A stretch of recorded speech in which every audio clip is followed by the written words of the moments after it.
Here I'm going to discuss the topic called direct memory access and buses of the central processing unit in the most of the computers. This topic under input output organization from the module 2 belongs to the computer organization course called 18CS34.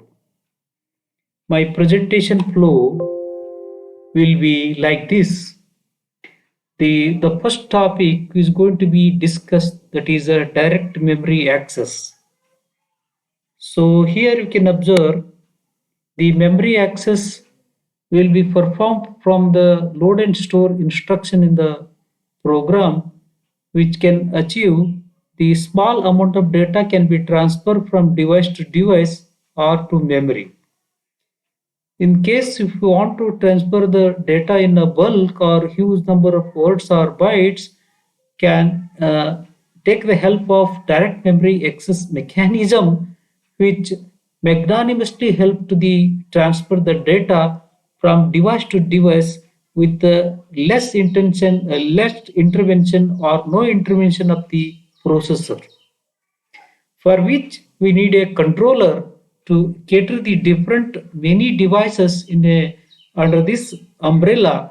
The controller will be a circuit which will be 8257 or various other chips are available to serve in this direction.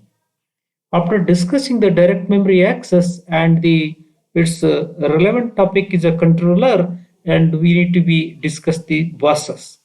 Bus is a collection of wires which carries the information from the device to the processor and the converse, which may be data, which may be address, which may be control signals, read and write, and IO control, so on. That is.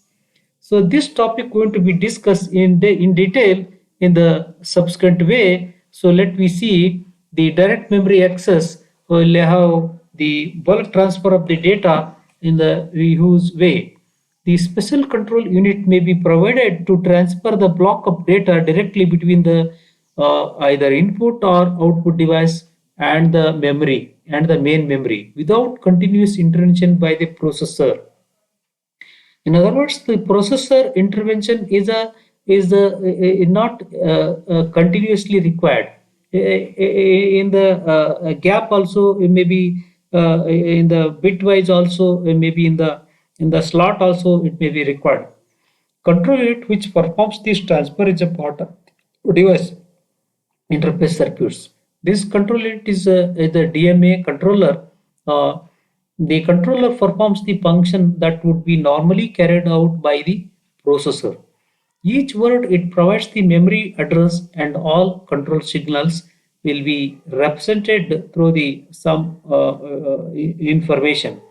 To transfer a block of data, it increment the memory address and keep the track of the number of transfers.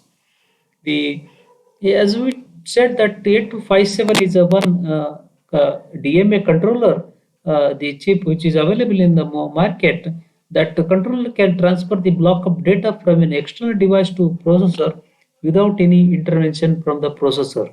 However, the operation of DMA controller must be under the control of the program executed by the processor, of course. So that is a processor must initiate the DMA transfers.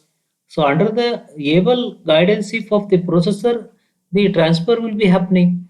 So to initiate the DMA transfer, the processor inform the DMA controller of through this starting address of that block where it begin from the particular address, and how many bytes will be there from that starting address, and direction of the data, either the device to the processor or device to the memory or memory to the device, vice versa. Once the DMA controller completes the transfer, it informs the processor by raising an interrupt signal. So this task has, which is assigned by the processor, the task has over or completed successfully.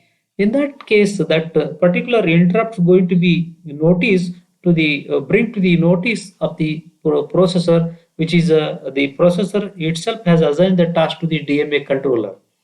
So the DMA controller architecture in detail, we can see that in the network, there is a processor and main memory. These are connected to the bus, that is a system bus, so which carries address, data, and control signals. The bus connected to these other devices called disk controller or DMA controller, a DMA controller, printer, keyboard, and DMA controller, disk controller, several disks are connected. So DMA controller can connect with the interface, and so this we can see the processor can transfer the data from memory to the memory to the disk, and other devices are shown here. The involvement of the processor is essential here. Where the DMA controller, where the DMA, the less information is enough for that. So DMA controller connects the high-speed network to the personal computer, that is a computer. So here the disk controller, which controls the two disk, also has a DMA capability. It provides the two DMA channels. So DMA control have, it provides the two channels, that is, so here it can perform two independent DMA operations as if its disk as its own DMA controller.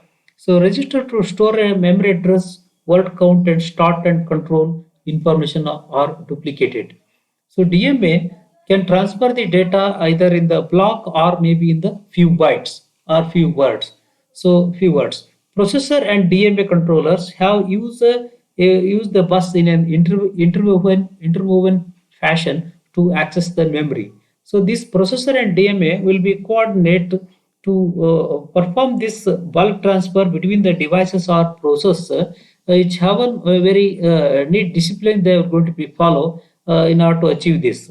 DMA device are given high priority than the processor to access the bus. So among the different DMA devices, the high priority given to the high speed peripherals such as disk and graphics, and the display device, and the processor initiates the memory access cycle on the bus. So DMA controller can be said steal memory access. DMA controller said steal memory access cycles from the bus. This interweaving technique is called as cycle stealing. So the processor doing its job. During that time, DMA controller initiated the operation on the behalf of the processor. So processor jobs is performed by the DMA controller. So there is a time cycles will be the taken away from this DMA controller in order to perform some transfer on behalf of the processor. That is a cycle stealing. There is a alternative approach to provide a DMA controller an exclusive capability to initiate a transfer on the bus. Hence, the exclusive access to the main memory. This is known as a block or burst mode. So block or burst mode, we can see that the block transfer will be contains that the number of bytes will be more, number of bytes will be more. So block size, for example, block size 12 bytes. In the burst, it may be 4 bytes. So the always the block size will be bigger. So the so that the transmission will be happen in the huge way because it acquire the bus on behalf of the processor. So as given the bus to as a owner, so it can use the maximum extent to transfer the huge data as long as they want the devices, right? So that is the beauty of this concept of the direct memory access through its controller, and can be achieved by block or burst mode. So there is a buses involved in this processor, so for which there is a DMA controller. Both need a initiate the data. So transfer the bus, initiate the data transfer on the bus and access memory. So here the device that is allowed to initiate the transfer on the bus in a given time is called a bus master. So device, there is a several devices are there in the system in which the bus will be very less. Bus will be very less or one. So in that case, everybody want to access the data or transfer the data. So in that case, the getting an or availability of the bus is very less. That is a scarcity of the bus is there in a system, for which we should be acquire the bus master, for which we need to be put a proper request to the processor so that I want to the bus to transfer the data between so and so. So we should register there. We should get we send a request, and we should get a bus mastership permission from the processor. So that is a bus master. So here we can see that several buses are there through the chip to other the peripheral device and microprocessor and various control device and display device circuits, and all those will be connected to the via bus. So thus bus is a collection of wire, as we discussed there. So when the current bus master relieve its status as the bus master, another device can acquire this status. So particular device, after putting a request from the CPU, from the processor, it got a permission saying that you can use the bus at the given instant of time. So happened after performing that operation, the particular device which acquired the bus mastership has to be give it back, so that other device which are waiting for the bus service, so they can use it. So in that case, bus master relinquishes its status as the bus master, another device can acquire, that is the processor by which the next device become a bus master. So bus master, the selected bus mastership is transferred to the called a bus arbitration. So bus arbitration will be the will be in other words, that several devices are competing for the become a bus master. So in that case, arbitration will be essential. So that arbitration will be happening either centralized or distributed. A single bus arbiter performs the arbitration. The distributed arbitration perform the all devices participate in the selection of the next bus master, is a distributed mechanism. So arbitration, we can see the one example here. There are four devices connected to the bus. So the arbiter circuits, if putting all the device need and want to bus mastership, in that case, the arbiter circuits will be decide who has to become a bus master. So let's say the example. So the arbiter circuits will release the grant saying that buses are free. You can access anybody who are need of that. In that case, what will happen? Device one is idle. He don't need currently, right? He don't need currently thus to become a bus master. So what will happen? It will send a say the one signal to the next the closest device, and also zero signal to the bus. In other words, the currently the device one saying I don't need any bus mastership right now. So anybody who there in the line, they can use it. So that signal will be transferred to the subsequent device. Similarly, the device is busy. That device 2 is a busy means it needs some bus mastership. It need a bus mastership. So it will send a one signal to the request and zero to the next idle the neighboring devices, saying that so right now I am going to be bus master. So nobody is to wait for that. Or if you want to wait, you want to become a bus master, we can wait till my job has to be complete. So there is a dual message will go to one message go to the bus arbitration circuit, and other message go to this closest device. So this similarly device 3, you don't need a bus mastership, it will send a 0 as well as a 0 to the next. So the last device for it, assume that it need a bus mastership, so it will send a 1 to this one, and no other device will be there to close to that, so it will be stopped, that is. Bus current propagate down to the chain only when the device did not make a request. Bus current is removed when the device wants to use the bus, that is. For example, device one said that does not want to use the bus will pass through the ground signal is equal to 1 to the next device in the chain. So example 2, the a device that wants to use a system bus will remove the ground signal and sends a 0 to the next device in the chain. 0 to the next device, 1 to the arbiter circuits if they need a bus mastership.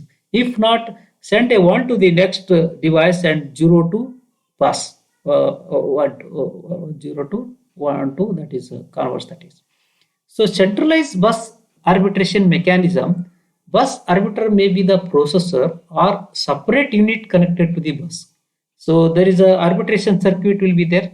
So normally the processor is a bus master, is the bus master, unless it grants the bus membership to any one of the DMA controller, one of the DMA controller. So controller requests the control of the bus by declaring the bus request line. So bus request line will be sent to the processor by saying that I need a buses and I want to be bus mastership. So processor will receive that is and it will send a grant signal to the DMA controller. So BG1 will go to the DMA controller. So DMA controller need a service it sent via this. Otherwise, it will propagate the bus grant to the closest device that is a DMA controller 2. So this fashion will be going on for the neighboring devices.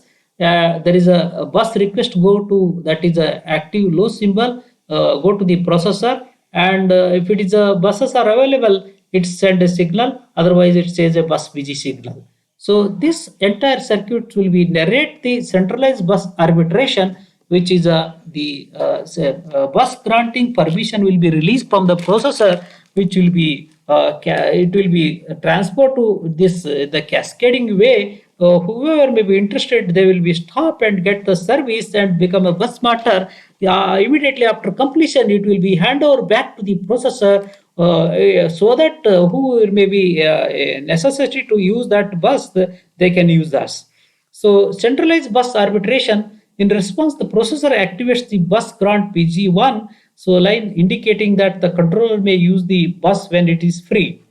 Grant signal is connected to the all DMA controller in a daisy chain fashion. So busy signal is a bus busy signal is a 0. It indicates that bus is busy. So bus is busy. When the bus busy becomes 1, the DMA controller which declares the bus request can acquire the control of the bus. Here, there is a signal from the devices that is a bus request will be go there, and there is a signal from the processor called bus grant 1, and this it go to the device 1. If the device don't want, it will go to the device 2 and device 3 so on. That is n devices are connected, that the grant will be propagated to the device to device. The bus busy signal released from the processor saying that the buses are available, not available. So bus busy 0, it is not available. Bus busy is 1, sorry, active low. Bus busy 0, that is become 1. It is buses are available, so you can make it. Till this point, processor become default owner of the bus. After this point, when the bus busy signal become 1 or bus busy signal active low that to become 0, it become 1. In that case, processor ready to hand over the bus master strips to anybody who is interested. Right now, the DMA control is interested, so it will get the bus mastership. The processor will be performed. That is, so the DMA controller 2 declares the bus request signal. Controller 2 will request the said request signal, and processor grants that signal. It will be support for that. So it will release the grant signal, that is BG1, and BG1 signal propagates the DMA controller 2. So the device 1 may not ready. So device 2 that is ready. So that is a DMA 2 controller will receive that is. So then the processor relinquishes the control of the bus by setting a bus busy signal to 1. So now the DMA controller become the bus master. So after this clocks, right? So the alternative concept called distributed arbitration, all the devices waiting to use the bus share the responsibility of the carrying out the bus of the arbitration process will be happening here. The arbitration process does not depend on the central arbiter, and hence the distributed arbitration has a higher reliability. Each device is assigned 4-bit ID number, right? Or 4 ID number for the device. So all the devices are connected using 5 lines. In that 4 lines for ID and 1 line for start and stop arbitration signal, right? So 5 lines will be distributed. To request the bus device, assert the start arbitration signal. So declare the arbitration start. So there is an arbitration start. So let who the devices are interested to participate to become a master chip. Okay, come on here. So place the ID of the your IDs would be here. 4-bit IDs would be submitted to these arbitration lines. So the pattern that appears on the arbitration line is logical OR with a 4-bit device. So ID placed on the arbitration lines. So that is a arbitration lines is logical OR with a 4-bit device. So this pattern will be taken into consider here. We can have that is a there is a arbitration 0, 1, 2, 3. There's one is missing here, 3 is missing here. So 4 lines will be there. Arbitration 0, arbitration this is arbitration 1, arbitration 2, similarly arbitration 3, all are active low symbols, and start arbitration will be there. So this is a interfacing circuit. The device A will be sent its ID, and there is an open collector, there is a logical ORing with this, and that IT will be ORing with there, and arbitration process will be begin. Each device compare the pattern appears on the arbitration lines on its own ID, separating with the most significant bit. So if it detects the difference, it transmits uh, uh, uh, it transmits the on that arbitration lines for the that and all lower bits position. The pattern that appears on the arbitration line is a logical OR of the 4-bit device ID placed on the arbitration line. So here we can see further device A has ID so and so, that is 0101, right? Device A ID 5, that is 0101. So device B the ID 6, that is have 0110 on the arbitration line. So right now these two devices are competing for the become a bus master. So the pattern that appears on the arbitration line is a logical OR of the pattern. So logical the pattern 011 appears on the arbitration line. So the logical ORing of all this the device which is interested to participate in the arbitration, so that will be obtained here this pattern. Now, arbitration process will be begin. Each device compare the pattern appears on the arbitration line to its ID, starting with the MSB, right? So here, if it detects the difference, it transmits as on the arbitration line for that and all lower bits positions. Device A compares the ID 5, that is a 010, with the pattern 011, right? So if it detects the difference here, so at a base position 0. So as a result, from MSP we can comments here. So it transmit the pattern 010 on the arbitration lines. The pattern that appears on the arbitration line is logical OR of 0110 and 0110, which is a 0110. So the pattern the same as the device ID B, ID of B. Hence, IB, the device B won the arbitration competition. So he will become the master. So after discussing the concept, so the concept called buses, that is a wire which have information related to the address and data and control. The processor and main memory and also IO devices are interconnected by means of bus, right? So bus provides the communication path between path for the data transfer. Data transfer will be happening. Bus also includes the lines to support interrupt and arbitration. The bus protocol is the set of rules that govern the behavior of the various devices connected to the bus as to when the place information on the bus declares the control signal, etc. The buses is of course comprises, it carries the information data address control. Apart from that, there is a control signals will be there, that is a read and write operations. Required size of data when the apparent size word, and are possible. Timing information to indicate the when the processor and I/O devices may be placed data or receive the data from the bus. There are several schemes for we noted down there. So the data transfer over bus can be classified either synchronous or asynchronous. We can see one by one, beginning at the synchronous bus. The synchronous bus will be have achieved, that is taken an example at one bus clock operation. So there is a address command are loaded on the data on the bus. So the data will be loaded on the bus. So here we that cycle begin at T0 and at T2. Intermediate will be at T1. During that time will be all the addresses and commands will be decoded and data has to be received, which is available on the bus. In case of write operation, the master places the data on the bus along with the address and communicate at T0, right? So T0, that is. So here we can see that the slave stores the data into the input buffer at a time T2, right? Slave will be maintain that data at the buffer 2.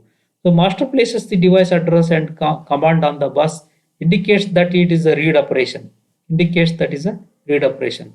Address slaves place the data on the data lines, right? So and the master stores the data on the data lines into input buffer. So read operation will be there. So synchronous operation. Once the master places the device address and command on the bus, it takes time for the information to propagate to the devices. This time depends on the physical and electrical characteristic of the bus. This time, the physical and the electrical characteristics of the bus will be become, that is. So also all the device also all the devices have to be given enough time to decode the address and command signals, so that the addressed slave can place the data on the bus. So because these devices are electromechanical devices, they have heterogeneous speeds. Those speed may be sometimes slower, also sometimes may be faster. Some devices are faster.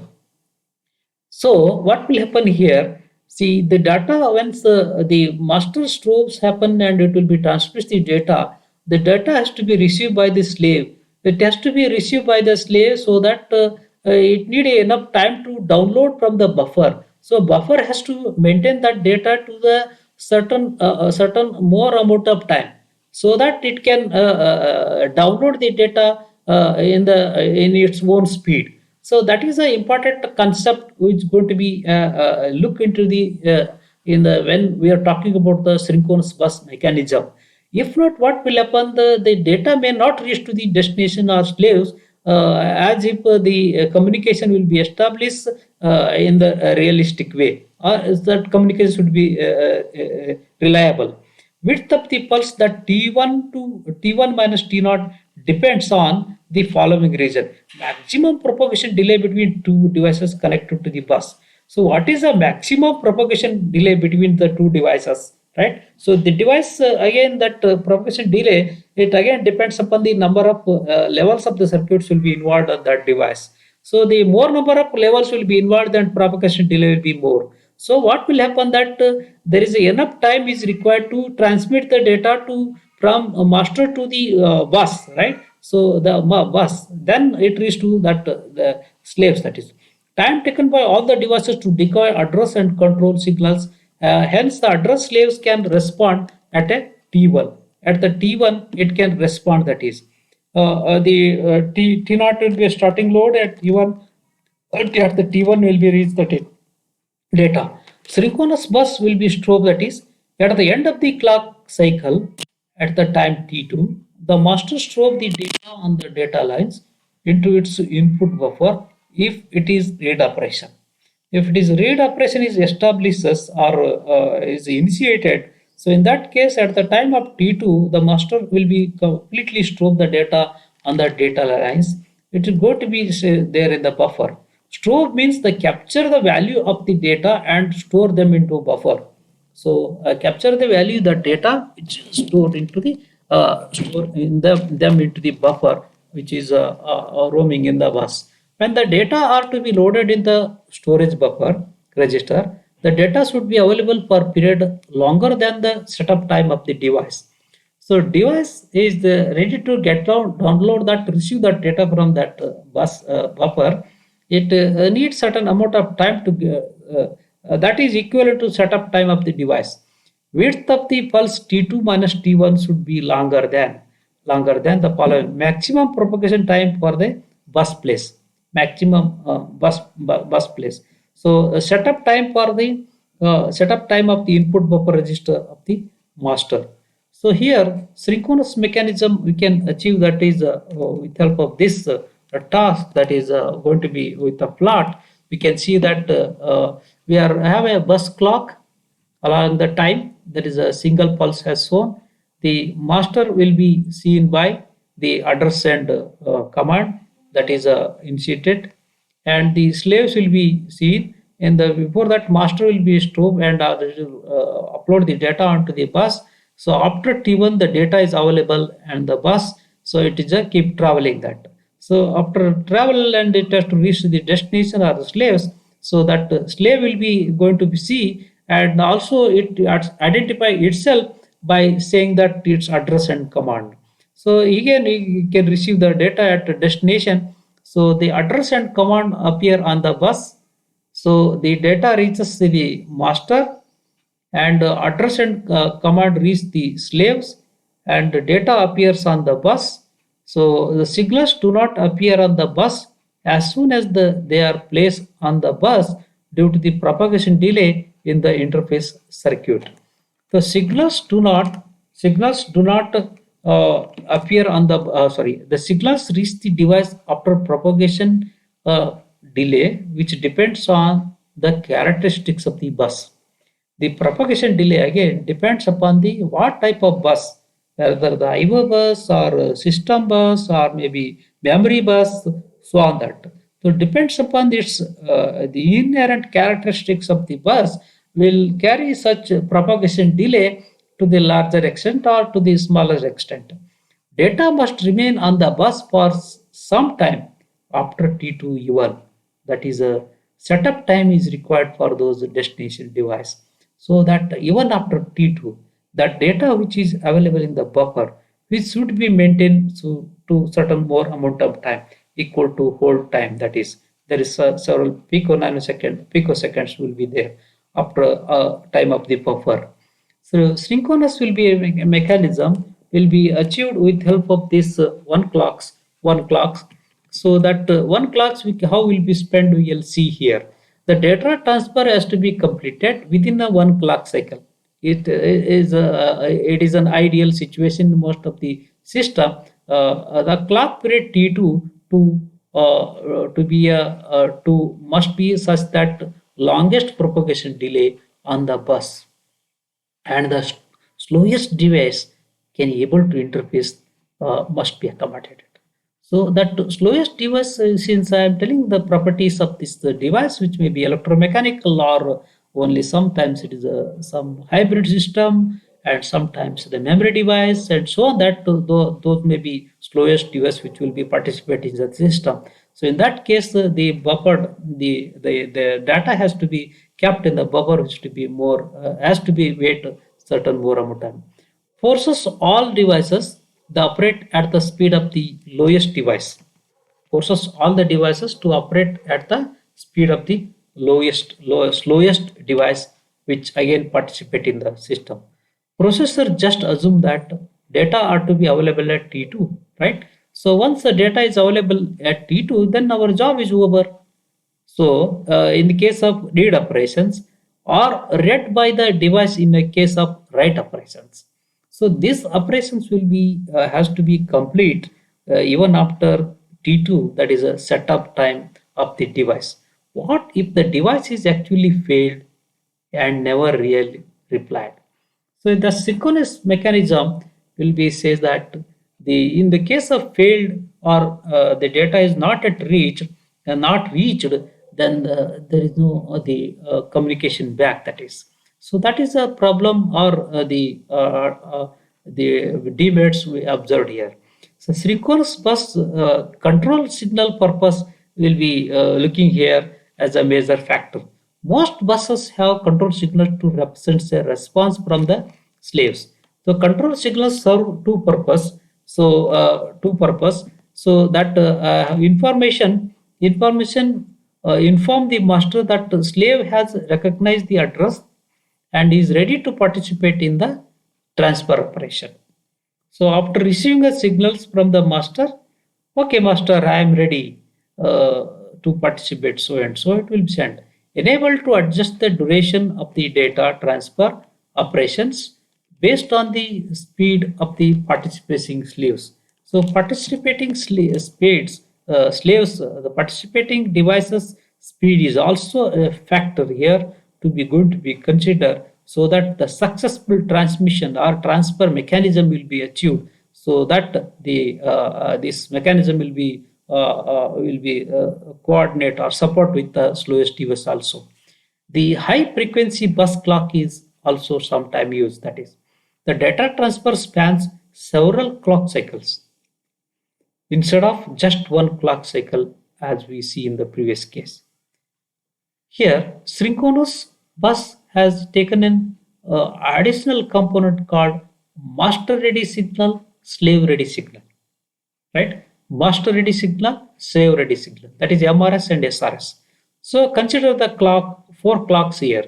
So beyond one clock we can go. So there in a single clock it is quite difficult to achieve. We have seen the difficulties there. The data has to be held at a buffer. So even after T2, so that may be going to be most difficult task in the previous discussion. So now we can, instead of taking one clock, so we can take four clocks so that this master ready and slaves ready signals we can receive, accommodate appropriately. So addresses are there and command are there, data are there. So from this master component will be happening. Then now slave has to be get ready to receive the data. So here you can say address and command requesting a read operation appear on the bus. See, address and command are made display are made available on the bus, which is shown from this signal, right? So here the slave places the data on the bus and assert slave ready signal. Slave put the data on the bus and saying that because the master has initiated the read operation, for this the relevant data is the master going to be read. So that address also sent by the master. So the slave has to be search that location in his premises and get ready the data and get ready to load onto the bus. And also the ready signal has to be declared. It also proclaim the slave ready signal on the bus. From this signal we can able to understand from the diagram. So master stores the data into the buffer. So master stores the data into the buffer. So clock changes are seen by all devices at the same time. So this mechanism will be going to be mirroring to all the devices so that they can achieve some synchronism while transferring the data between them, right? So asynchronous mechanism, after discussing the synchronous mechanism, data transfer on the bus is controlled by handshake between the master and slave. So earlier there is no handshake or there is no agreeable kind of protocols are exercised there. So now in the asynchronous mechanism, there is a handshake will be happening before going to be happen a communication. So here common clock in the synchronous bus is replaced by two control signals called master ready and slave ready. So these two signals are going to be introduced to establish a proper communication via handshaking, via mutually agreeable. The master ready signal is asserted by the master to indicate that slave that he is ready to participate in the data transfer. So slave ready signal is asserted by the itself saying that I am ready, master ready from the master, so I am also ready. And it indicates that master that slave that is the slave is ready to participate in the data transfer which will be confirm from the both side. So now they can exercise to transfer the data. Data transfer using the handshake protocol will have master place the address and command information on the bus as usual. We is seen in the previous case during the synchronous mechanism. Assert the MRS, that is a master ready signal to indicate slave that the address and command information has been placed on the bus. So I have made all arrangement. So will you ready like that? Master will be sent. That is all devices on the bus decode the address, right? So there are n number of devices are connected in the system. So here the master will be pointing to the any one device. So that corresponding device, which is the device is interested to participate or decided by the master, so that device are going to be participate addressing a slave performs that required operation and information processor. It has to done so by asserting the SRS, that is a slave ready signal will be proclaimed or announced here. So master removes all the signals from the bus. Only the identified slave ready is asserted. It is declared now. Earlier, the master was the publicly announcing. Now is stopping publicly announcement. Now we only announce to, or we can establish a communication to the only the particular device which have shown interest or decided by the processor. If the operation is a read operation, the master also strobe the data into the input buffer. So here, asynchronous mechanism with the help of the plot, we can see that the clock, that address and command will be decoded. So after decoding that, master ready signal will be transmitting, and which will be split into the 5 clock pulse, that is a T1 to T5, and slave ready signal is sending. The slave ready is master is putting some data, so that by and also sending the telling the slaves to should get ready, my data is available in the bus. So at T0, master places the address and communicate the information on the bus. So at the time T0, master will be place the address and communication information will be there. So at T1,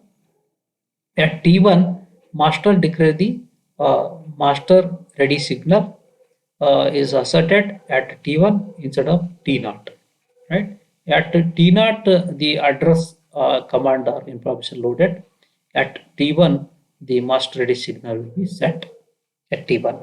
So at T2, slave ready signal will be set. That is right at T2, slave 2 ready, right? So at T3, the SRS arrives at the master, that is slaves, right? Slaves ready signal arrive at the master.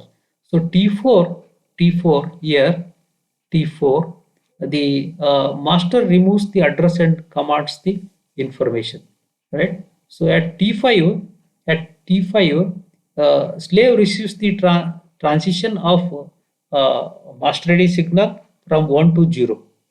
It removes the data and slave ready signal from the bus, right? So the you can observe the what major difference between the synchronous and synchronous mechanism. We can see that advantage of the synchronous bus and eliminates the need of the synchronization between the sender and receiver, can accommodate varying delays automatically using the slave ready signal, and disadvantage of the asynchronous mechanism, data transfer rate with the full handshake is limited to 2 round replay. So it has to be handshake for which certain amount of time you need to be invest. So that is a round trip delay, saying that is the data transfer using the synchronous bus involved only one trip delay. So it has to be send a signal and start transmit, where the asynchronism mechanism not so. It is first send a signal and confirm it whether that device is ready or not. If it is ready, only that communication will be established in the subsequent way. So otherwise not. So that is a round trip delay will be advances. So round trip delay will be double at the synchronous mechanism, whereas synchronous mechanism we'll have the less round trip delays. So this may be also the delay, which may be going to be hamper the performance of the system. So having discussed this concept, started from the in view of transmitting the huge data through the direct memory access controller, direct memory access mechanism. So in order to accommodate to several devices or also several disks, so we need a controller. The DMA controller, one we 8257 we record, that is, so that is one of the chip going to be act as an DMA controller. So DMA controller will be coordinate the transmission of the data in a bulk way, that block way or burst way. So with also stealing of the cycles with the less intervention of the processor have achieved. After that, we have discussed the bus. The bus majorly that synchronous and synchronous bus.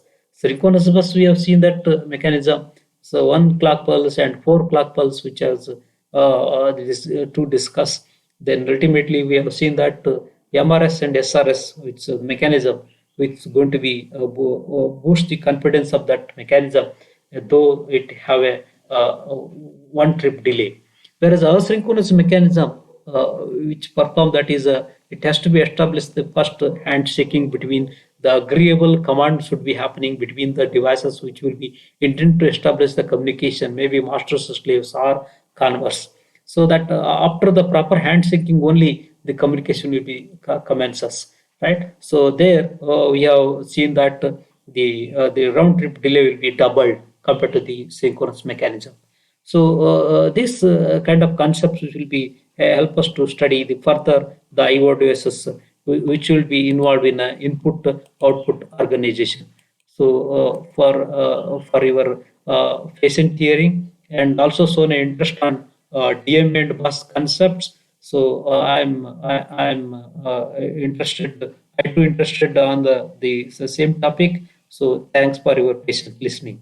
The reference books are beginning at, we have textbook that is Carl Hemachar et al. That is a computer organization 5th edition, Peter McGrail publication. William Stalling second book, Computer Organization and Architecture, that is a Pearson. And apart from this, there are other reference books also available. And thanks to coordinator, moderator, and subject expert to provide an opportunity to the produce this the video lecture. If you have any query, post the queries to this mail ID. Thank you once again.